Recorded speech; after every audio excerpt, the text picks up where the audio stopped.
vamos a pasar directo a cuáles son los 3 secretos de que vamos a hablar el día de hoy. Básicamente vamos a hablar de, primero, la definición del problema, segundo, tu enfoque, y tercero, tu lenguaje, ¿ok? Vamos entonces al primer punto. Bueno, perdón, esto, si ya lo mencioné, es que no vamos a hablar de los temas de admisibilidad y competencia. Si hay preguntas de admisibilidad y competencia, con mucho gusto yo puedo responderlas al final, pero no voy a dedicarles tiempo a eso, porque esa información, de nuevo, está muy disponible en la página web de la Comisión Interamericana, ¿ok?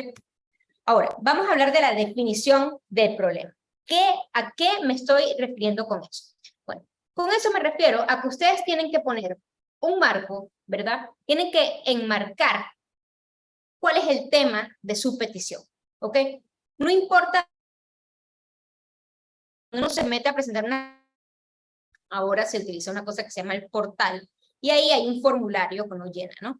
Y efectivamente, lo primero que se pregunta es cuáles son los hechos, pero yo les recomiendo que si ustedes van a utilizar ese formulario, pueden utilizarlo, pueden hacer un escrito aparte, cualquiera de las dos opciones, pero en cualquier caso, lo primero que ustedes tienen que hacer es definir cuál es el punto más importante, ¿ok?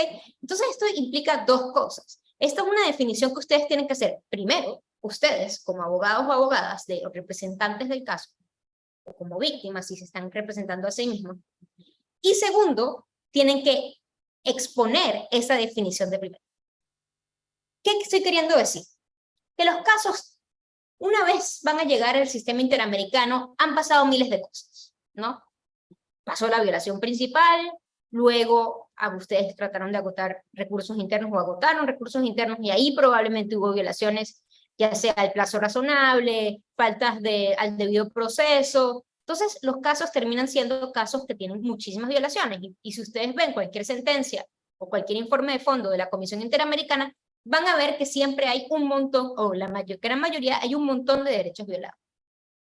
Sin embargo, estratégicamente, ustedes tienen que definir cuál es el problema principal de su caso, ¿ok?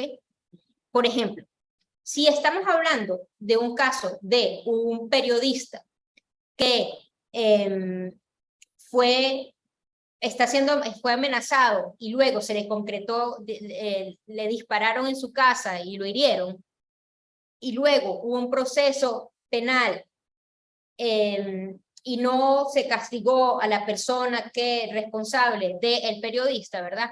Bueno, ¿cuál es el tema de mi caso? El tema de mi caso es amenazas a la libertad de expresión, ¿verdad? Relacionadas con el derecho a la vida y a la integridad, ¿ok? Si yo agarro y enfrento el caso como un caso de falta de investigación solamente, es más débil. Si yo agarro, en cambio, y me concentro en el primer acto, ¿verdad? La violación más sustantiva, el caso es más fuerte, ¿ok? Otro ejemplo, supongamos que ustedes tienen un caso de,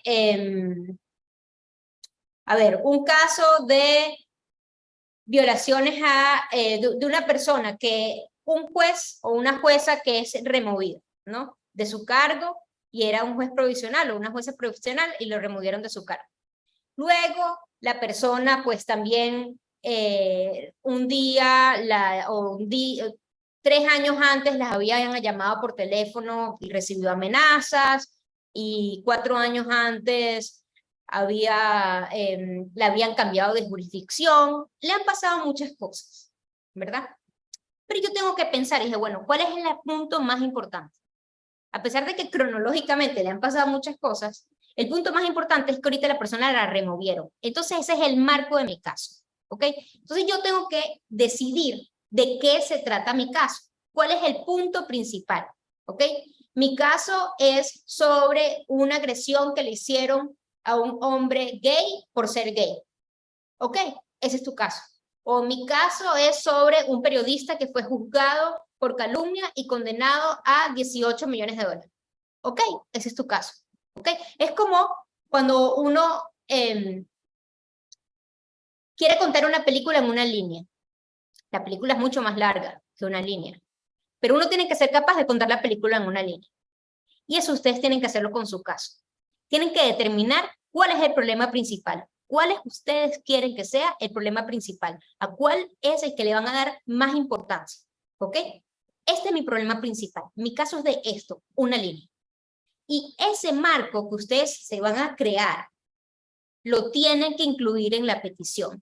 Como estaba mencionando antes, ya sea si usan el formulario, ya sea que hagan un escrito, en cualquiera de los dos, empiecen el caso así, ¿ok?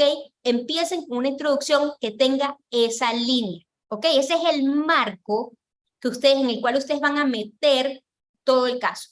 ¿Por qué? Porque si ustedes no hacen eso, y ustedes simplemente hacen un relato de todas las cosas que pasaron, que siempre son un montón, la persona que está leyendo el escrito se va a perder. A mí me ha pasado que yo he leído escritos de 15 páginas y voy por la página 13 y estoy leyendo un montón de cosas, un montón de hechos y todavía no entiendo de qué es el caso. Eso es un grave error, porque si yo agarro y yo al principio de la petición les digo, mi caso es sobre esto y esto, la persona que lo está leyendo lee eso y sabe que ese es el marco del caso. Entonces, cuando está leyendo los hechos, ya está pensando en ese marco que tú le pusiste. Una petición, un escrito jurídico no es una novela que está creando suspenso y que para que se releve el gran final. No. Una petición es un argumento que ustedes tienen que hacer para convencer, ¿ok? Entonces, yo tengo que enmarcar a la persona porque yo le estoy diciendo, cuando yo le estoy en el primer párrafo, estoy diciendo, de esto trata mi caso, yo le estoy diciendo, tú vas a estar pensando en eso cuando leas todo lo demás que yo escribí, ¿ok? Entonces, es súper importante enmarcar el caso. ¿Cuál es el marco? La controversia principal. Y a partir de allí vamos a poner todo el relato de hechos y todos los alegatos de derecho, ¿ok? Todo, ¿para qué? Para que la persona que lo está leyendo siga pensando en ese marco y entonces, por ejemplo, si es una petición inicial y la está leyendo las personas que hacen la revisión inicial ante la Comisión Interamericana, cuando están leyendo esa petición, ya están pensando en ¿hay violaciones o no hay violaciones? ¿Se están cumpliendo con los requisitos o no se están cumpliendo? Si yo les doy el marco, yo les estoy diciendo por aquí que tienes que pensar tú. Y claro, obviamente eso se relaciona con otra cosa que vamos a hablar más adelante, que es que yo también me tengo que mantener dentro del marco. ¿Ok? Si yo les digo a la persona, este es el marco, y luego empiezo a pintar fuera del marco, la persona se va a perder. ¿Ok?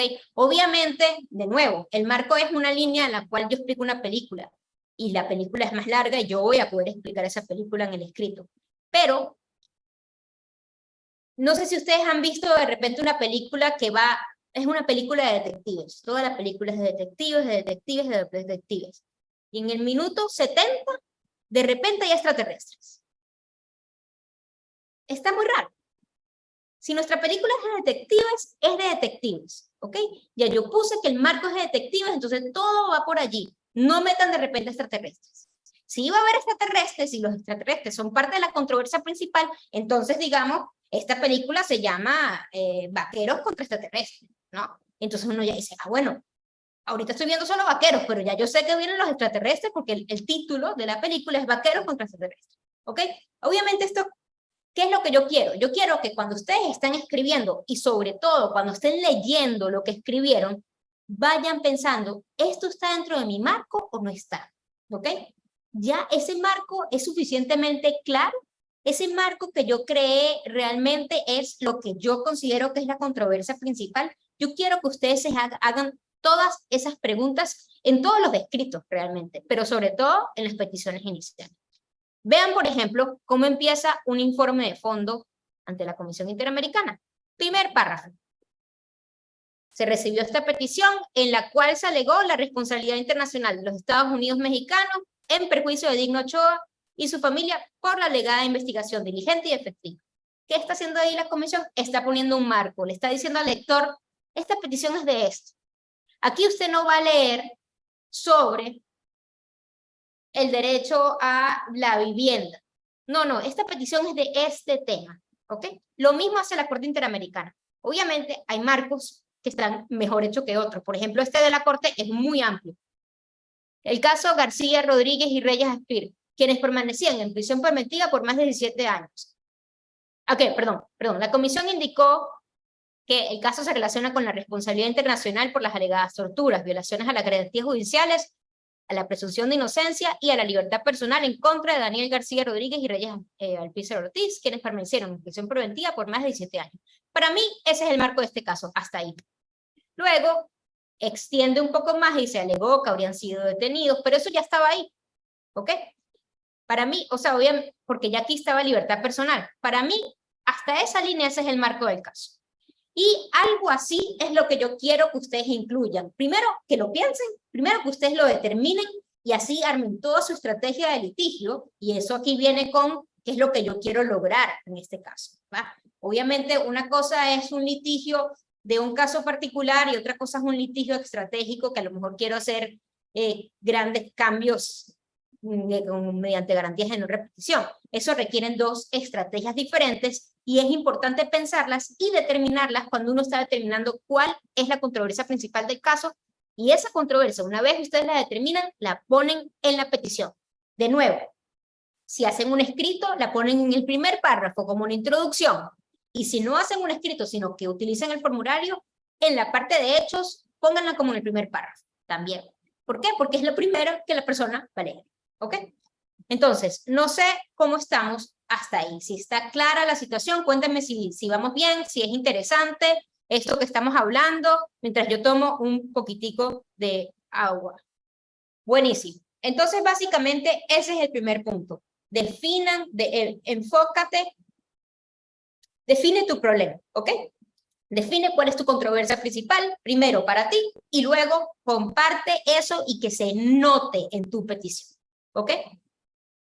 Muy bien. Ahora, esta descripción del problema que nosotros vamos a hacer tiene que ser breve, enfocarnos en el tema principal, incluirla al inicio de la petición y reiterarla a lo largo del escrito, ¿ok?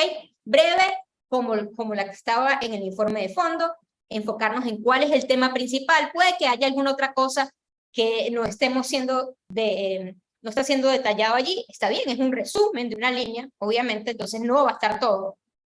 Se incluye al inicio de la petición, pero se reitera a lo largo del escrito, primero asegurándonos de que no estamos metiendo cosas que están absolutamente alejadas de nuestro marco, pero además reiterando esta idea, ¿ok? Es importante reiterar las ideas de cuál es el tema principal de tu caso. Entonces, por ejemplo, para cerrar con un ejemplo, supongamos que yo fuera a presentar una petición del caso Campo Algodonero, ¿no? Supongamos que estamos en el año 2003 y yo voy a presentar una petición del caso Campo Algodonero.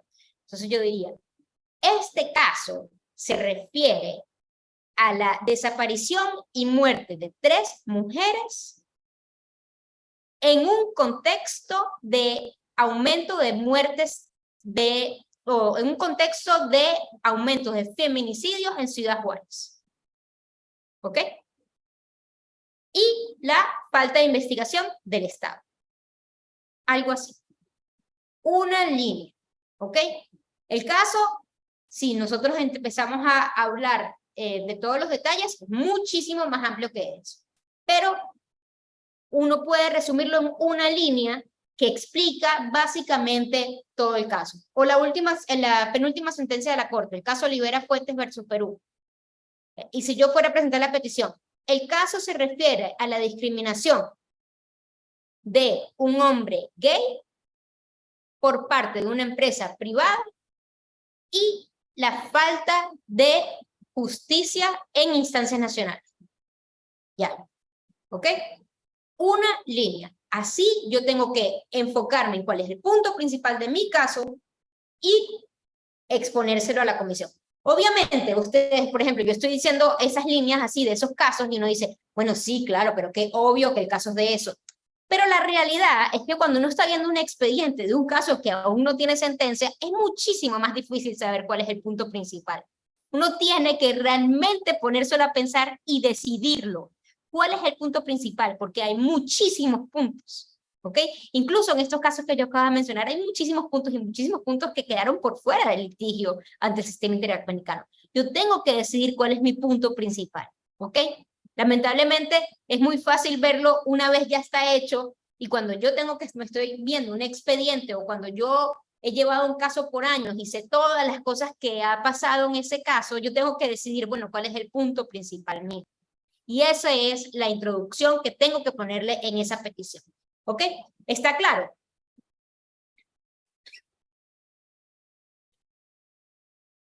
Ahí cuéntenme en el chat.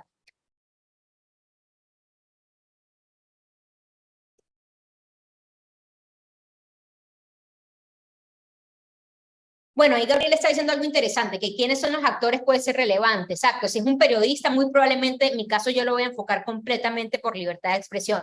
Si es mujeres, puede ser género, pero depende del caso, Gabriel, no tan necesariamente. Pero sí, obviamente, sí. Si mi caso, mi víctima es un niño o una niña, muy probablemente yo voy a enfocar ese caso desde los derechos de las niñez, ¿ok? Porque mientras lo enfoquemos en derechos más sustantivos, más fuertes es el caso. Si nosotros nos enfocamos en algo demasiado de garantías judiciales, por ejemplo, se vuelve una discusión demasiado de derecho interno y nuestro caso se debilita para instancias internacionales. Tenemos que pensar más en los derechos sustantivos, ¿ok? Ahora vámonos a la segunda recomendación. La segunda recomendación, el segundo secreto es, ¿cuál es tu enfoque? ¿Ok? ¿Y a qué me refiero con esto? Aquí me refiero a que cuando presentas una petición, esto sí ya es un poquito diferente para otros escritos, pero para una petición, tu enfoque es en los hechos, ¿ok? Hay una obligación de incluir cuáles son los derechos que consideras violados, pero tu enfoque principal es los hechos. Es decir, si por algún motivo ustedes solo tienen 40 horas para preparar una petición, yo le dedicaría 37 a los hechos, ¿ok? Los hechos es lo más importante de una petición inicial. El derecho, luego vemos cómo lo acomodamos. O la comisión nos puede ayudar a determinar cuáles son los derechos violados.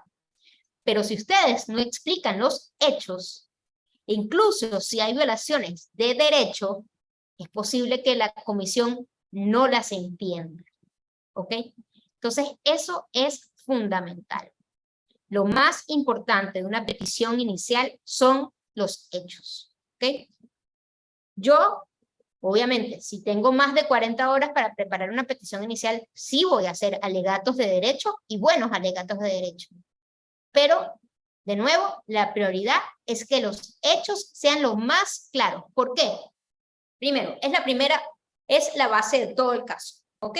Es muy probable que si nosotros en nuestro primer párrafo enfocamos les dimos un marco a la comisión de qué es este caso, y luego yo hago un relato de los hechos, la persona que está leyendo eso, que sabe de derecho internacional, de los derechos humanos, cuando lo está leyendo, ella ya va pensando, esto es una violación de no sé qué, y esto es una violación de no sé qué más. Entonces ya me está haciendo el trabajo a mí de los alegatos de derecho. Pero si yo esos hechos no los hago bien, la persona está leyendo eso y está diciendo, ¿qué? ¿Qué? No entiendo nada. Y eso es lo peor que podemos hacer. Que la persona que está leyendo nuestro escrito no lo entienda. Y pasa mucho, muchísimo, lamentablemente. ¿Ok? Entonces, enfocarse en los hechos. Además, hay otro tema. Mientras yo me enfoco en los hechos, tengo que alejarme del problema. ¿Por qué? Porque es posible que cuando uno va a llevar una petición, a lo mejor ustedes ya llevan años trabajando en ese caso. O lo más probable es que sea un caso de contra el Estado de donde ustedes viven y de donde son abogados o abogadas, ¿no? Y entonces hay un montón de cosas, muchísimas, que cuando yo voy a relatar los hechos, yo estoy asumiendo que la otra persona entiende y que la otra persona conoce. Pero resulta que esa otra persona que va a leer ese escrito en la Comisión Interamericana no sabe lo que tú sabes. Muy probablemente, pero muy probablemente, no es de tu mismo país. Estudió derecho, pero no en tu mismo país. Entonces hay un montón de información que tú tienes que no te has dado cuenta que solo tú la tienes. ¿Por qué aquí hay una nariz? Bueno, porque el tema este es como la nariz. La nariz de nosotros está súper cerca, tan cerca que no la vemos, a menos que pensemos, quiero verme mi nariz. Ahí está mi nariz, ¿ok? Lo mismo pasa con los hechos de ese caso que ustedes quieren presentar. Muchos están demasiado cerca de ustedes y ustedes tienen que hacer el esfuerzo, ¿ok? De verse su nariz y decir, ¿cuál es la información que yo tengo que darle a alguien que nunca ha escuchado de este caso? Puede que sea el caso más mediático de tu país, que ha salido en todos los medios de prensa, pero es muy probable que la persona que vaya a leer ese escrito nunca ha visto las noticias sobre ese caso. Entonces hay que explicárselo todo, incluyendo el derecho interno. Por ejemplo, imagínense, esto es un caso real, un caso de una discriminación cometida por un agente privado. Y el caso lleva a tribunales internos y los tribunales internos dicen no, le dicen a la persona, no, tú no demostraste, a la víctima, tú no demostraste que ocurrió discriminación, chao. El caso llega ante la Comisión Interamericana y se presenta, es un caso de discriminación, porque la empresa o el particular discriminó y los tribunales internos, pues, consideraron que la carga de la prueba la tenía la persona que alegaba la discriminación y todo eso. Resulta que en ese país, la legislación establecía que la carga de la prueba de quien alegue la discriminación es de quien alega la discriminación. Si yo no le digo eso a la Comisión Interamericana, la Comisión no va a saber que hay una norma que específicamente dice eso, lo cual es contrario a los estándares interamericanos que establecen que en casos de discriminación por una categoría protegida se revierte la carga de la prueba. Entonces, si yo no digo eso, primero mi caso queda un poco más débil, pero además, ¿verdad? No se va a poder ordenar una modificación legislativa, porque yo nunca presenté ante la comisión este tema que es parte de la discusión, ¿ok? Entonces, el derecho interno, por ejemplo, es algo que yo tengo que explicar. Yo sé que obviamente aquí uno, si está acostumbrado a litigar en derecho nacional, hace como, ¿cómo? Pero es así. Ustedes ahora están litigando ante una instancia internacional. Y ante una instancia internacional, el derecho nacional es un hecho que tiene que ser probado. Entonces, no solamente yo tengo que explicarle a la comisión qué es lo que dice el derecho nacional, sino que además tengo que mandarles copias o links de dónde pueden acceder a ese derecho nacional. Que no sé si ustedes alguna vez han intentado hacer, por ejemplo, un estudio de derecho comparado. Es súper difícil, porque nosotros sabemos cómo buscar de las leyes de nuestro país, pero buscar leyes de otro país es sumamente difícil. Y en cambio, si yo agarro y le digo a la comisión, estas son las leyes que están vigentes en este momento, y aquí está el link, o aquí te la mando ya toda completita, ¿verdad? La comisión lo va a How tener to muy remove fácil, va a entender todo. watermark ¿Ok? from Va a ver el PDF file. artículo que ustedes le Believe citaron me y va a decir guys, que, va a it's ver que en el very texto ustedes le easy. pusieron And el if you artículo 7 find it establece eso, genuine, vean este 100% link working y for you, ahí el then artículo 7, please yo, está like bien, buenísimo. and ¿Okay? comment. Entonces hay que alejarse del problema. Open your Muchas browser. veces Okay, so right search bar, perfect. yo So here estoy you tan will see cerca del on top problema que no me doy cuenta de direct todo lo demás que estoy dejando and sin contar. Entonces, ¿qué es mi recomendación? Leer el escrito pensando en que soy una persona ajena y darle este escrito, ojalá, a alguien de su confianza que pueda leerlo y que ojalá no conozca el caso. ¿Ok? Si fuese de otro país, imagínense, buenísimo. Pero bueno, puede ser difícil. Pero yo necesito que cuando ustedes estén escribiendo la petición, estén pensando en esto. ¿Qué conocimiento estoy asumiendo yo? ¿Ok? Los hechos y los argumentos son todos como un programa de computadoras. Esto llevó a esto, que llevó a esto y por ende esto. Si yo me estoy saltando uno de esos pasos, ese programa no da la misma conclusión. ¿Ok? Entonces yo tengo que ver todos los eslabones que llevan a esa conclusión, tanto en los hechos como en el derecho. ¿Ok? En la parte de los hechos, que obviamente, de nuevo, ya les dije que es la parte que ustedes se tienen que enfocar más para una petición, es como cuando ustedes les cuentan un chisme y está incompleto. ¿no? Les están contando, imagínense que les dicen, sí, es que el otro día, imagínense esto. No, el otro día fui al cine y vi La Sirenita, que estaba larguísima, pero me gustó que eran las mismas canciones, pero, y de repente me sacaron del cine. Entonces es como, ok, digamos, primero, fuiste al cine La Sirenita, muy bien, contexto. Luego me empezaste a hablar de qué te pareció La Sirenita, eso no va, ok, eso no los podemos saltar. Y luego me dijiste que te sacaron del cine. El punto más clave de este chisme claramente es que te sacaron del cine. ¿Cómo no me contaste, verdad? Que resultó que empezaste a bailar las canciones de La Sirenita y a saltar de una silla a otra, ¿ok? Esa parte es fundamental. Obviamente ustedes están escuchando esto y dicen, pero eso es una exageración. No tanto, porque muchas veces uno, cuando está explicando unos hechos, hay hechos fundamentales que se quedan por fuera. Y ustedes tienen que hacer el esfuerzo de notarlos para evitar que eso les pase, porque cuando eso les pasa, la persona deja de entender cuál es el argumento que ustedes están haciendo, ¿ok?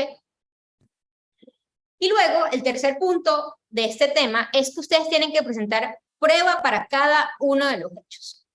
La Comisión Interamericana rara vez pide prueba. Totalmente depende de la prueba que se presente, ¿ok? Entonces, ¿esto qué significa? Que yo, en mi petición inicial, tengo que incluir la prueba y además tengo que incluirlo de una manera organizada y relacionada con el relato de hechos. Entonces, por ejemplo, lo mejor que ustedes pueden hacer es después de cada frase de sus hechos, poner un pie de página citando el anexo con el cual ustedes están demostrando ese hecho. Y incluso agregando en qué página de ese anexo se demuestra ese punto. ¿Por qué? Porque el objetivo siempre que ustedes están litigando es hacerle el trabajo fácil a la corte o a la comisión, ¿ok? O al tribunal ante el cual ustedes están litigando. Si yo le digo ¿qué es más fácil? Decirle, esto está en los anexos, opción 1. Decirle, esto está en el anexo tal, opción 2. O decirle, esto está en el anexo tal, página tal. Claramente es la tercera opción. Y si tiene el número de párrafo, pues mejor todavía, ¿ok? Entonces, esa es el trabajo mayor, lo tienen que hacer ustedes, no la Comisión Interamericana, ¿ok? Para la comisión tiene que ser fácil entender su escrito, fácil ver cuáles son las pruebas que ustedes enviaron. Y entonces eso requiere para ustedes un gran trabajo previo, ¿ok? Entonces, prueba de cada hecho, incluso del derecho nacional, ¿ok? Si hay un tema de derecho nacional que es importante entender para entender el caso, es fundamental que ustedes lo expliquen de la manera más sencilla posible, ¿ok? Sin meterse en enredos que quizás no sean necesarios. Pero eso ya se relaciona con el tercer punto que vamos a hablar el día de hoy. Cuéntenme si les parece interesante este planteamiento, si les gusta, si está claro, cuéntenme ahí en el chat mientras yo tomo un poco de agua.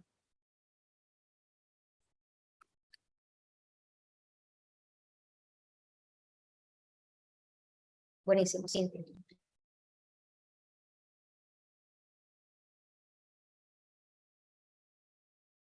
Digamos, yo sé que esto no es fácil de implementar, pero mi llamado es a cuando uno está trabajando en un escrito, hacerte estas preguntas. Estoy explicando todo el contexto, está esto dentro del marco, estoy aportando prueba para cada hecho.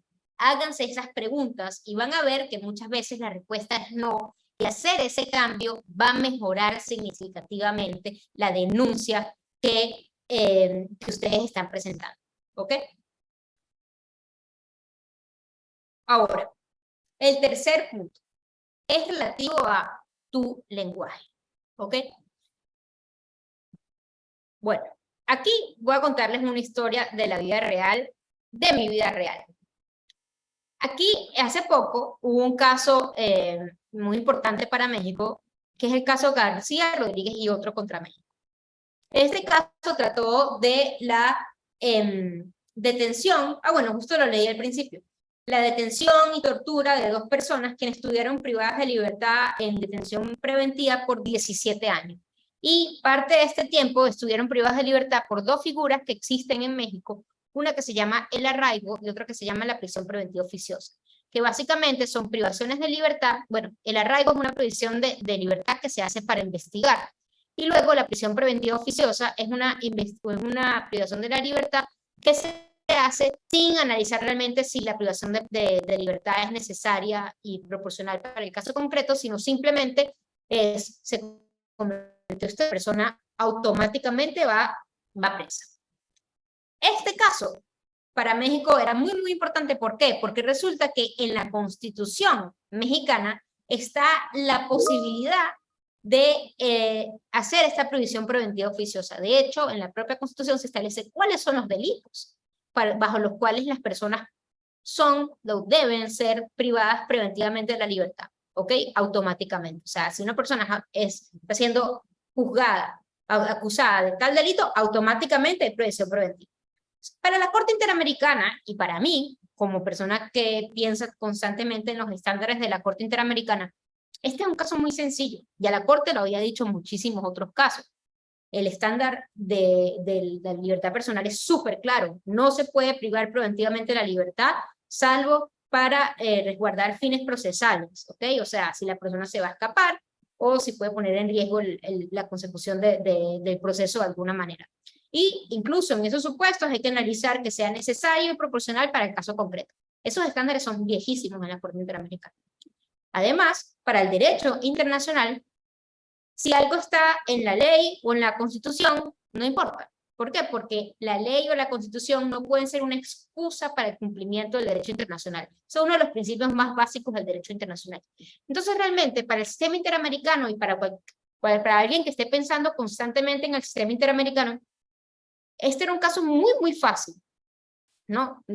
Está en tu Constitución, eso es ley nacional, la ley nacional no es una excusa del cumplimiento de la ley, de la legislación del derecho internacional. Por ende, además, eso está en contra de los estándares internacionales, por tanto, chao. Esto es un caso de violación de derechos humanos, ¿ok? Y que usted tiene que modificar su legislación, y en este caso incluye la Constitución, perfecto.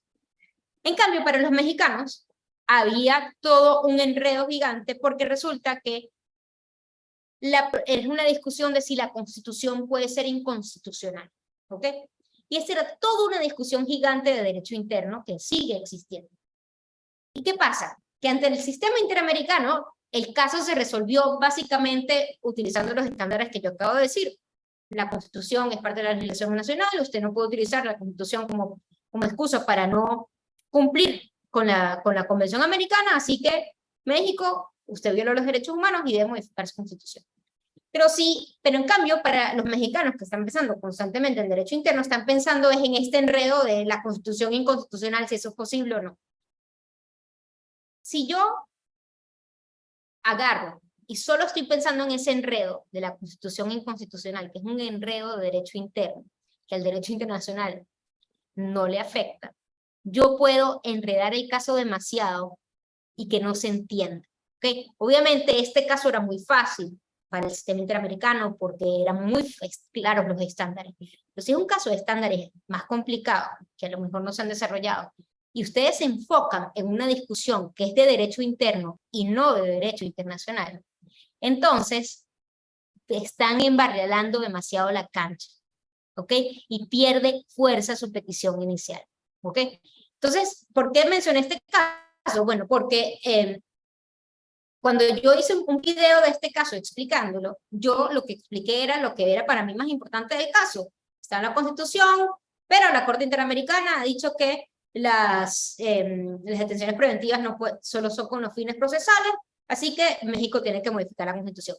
Y la gente me insultó de que esa no era la discusión era la constitucionalidad, si era posible ser una constitución que sea inconstitucional, y es como, sí, pero es que eso es una discusión de derecho interno, esa discusión no importa del sistema interamericano, la Corte no se va a meter en esa discusión.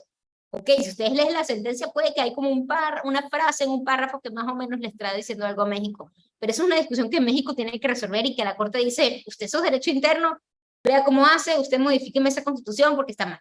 ¿Ok? Entonces, no, uno tiene que quitarse las gafas de derecho interno y ver directo hacia el derecho internacional, que no le importa que el derecho interno, le importa el derecho internacional. Entonces, yo tengo que enfocar mi petición en los hechos y derechos relevantes para el derecho nacional, no para el derecho interno. Y es difícil hacer esto porque uno está enfocado en su día a día de derecho nacional. Hay que tratar de quitarse eso y empezar a pensar en no importa el derecho interno, cómo lo vamos a argumentar en derecho internacional. Esto, entonces, justamente una de las cosas que yo les recomiendo es evitar discusiones de derecho interno.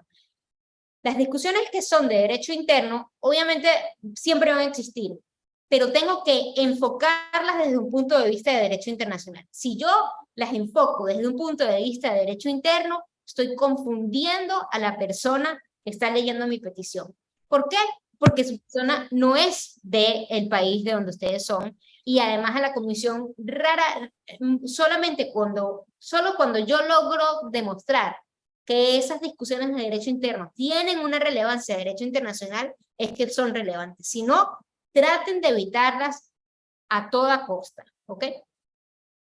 Y luego, el tercer punto que yo les recomiendo es hablar literalmente en lenguaje interamericano.